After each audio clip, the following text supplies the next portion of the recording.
So, did you see the press conference? I guess that's what you would call it today, with the leaders of the Democratic Party, the Howard Deans and the Nancy Pelosi's, and their, little posse of pussies, if you want to call them that. Um, it was, I guess, a unity type press conference, or calling for unity in the Democratic Party. I had the channel on the news already, and I saw the segment was coming up. They announced that it was coming up as soon as the press conference started, and I just started laughing when I heard it, because I knew what it was going to be about. I could just visualize it in my mind, and it was better than I thought it was going to be when it actually came up. But if you haven't seen it, you've got to check it out. Either look for it on YouTube, or I'm sure you can catch it on the news. But the first thing that happened was that they had the background people there. I don't know who all they were, but then they introduced Howard Dean, and here he comes up there, and he starts with, the whole, we're going to be unified, and we're going to have a great coming together of everyone in the party, and he just kept repeating the word unity over and over again, and I was just laughing when I was watching it, because I thought, whenever else, would the party who was almost guaranteed to win have gotten at least the candidate that they wanted nominated for all intents and purposes, and yet they have to hold this press conference to to sort of I suppose reiterate, or to actually confirm that yes, that they will have this unity. And I remembered that it kind of reminded me whenever people in politics, politicians, or even celebrities, they do something, they know that they messed up, and so then they have to come on TV, and it's one of those moments like, I am not gay, I never have been gay, I just like to screw strange men in bathrooms. Who doesn't? It's like one of those things, and they were all standing up there, and I don't know, I was just laughing about it. And so after he finishes, and he, like I said, he kept repeating that unity, unity, unity over again. I thought, well, maybe if you say it enough times, even you might believe it. So after he kind of was finished, he introduced Nancy Pelosi, and the way he introduced her was like, and here we have the highest ranking female in Washington, and it came from the Democratic Party. Remember, women, we really can elect a female to a high position, and here's a woman to prove it, and so she comes out there, and she has that same kind of, I don't know, that simpering smile that she always has on, and that same tone of voice, it's, it's that voice she always speaks in. But she came up there, and I think she was even worse than he was. First of all, she started basically sucking up to Hillary, praising her like there's no tomorrow, which in and of itself it was pretty pathetic, because in the back of her mind, she's got one goal, and that is to make sure, being the selfish little bitch that she is, she doesn't want to see another woman getting higher up, the ladder in politics than she is. Right now, there's only two people above her, and she intends to keep it two men, unless she can get herself on that ticket with Obama. But that's her I think ultimate goal in all this. But at one point, she was talking, and then she kind of looked like she choked on her own words, because she kind of had to swallow hard or something. But I don't know, it almost looked like she was about to cry or something. But by this time, I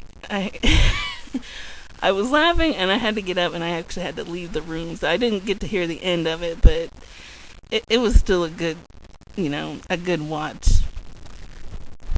But, if they didn't deserve it so badly, you would almost have sympathy for them. But they did it. They did it to the party. They did it to themselves. They messed up. So they got to deal with it.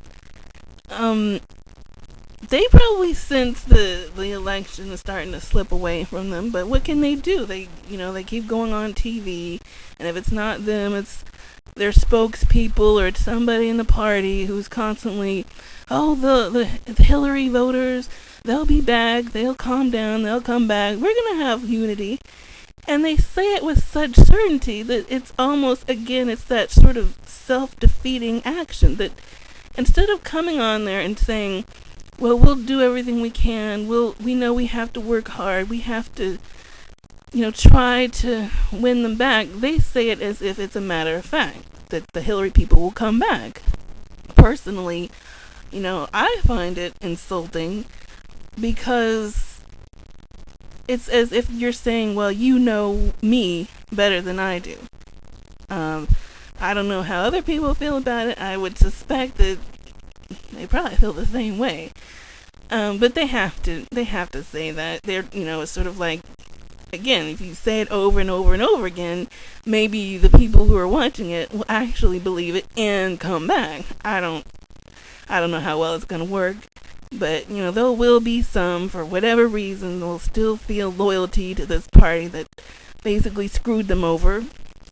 Cannot imagine seeing a Republican get in there, so they will vote. There will be those that will write Hillary's name in, or there will be those that just don't vote, and then there will be those that go with John McCain.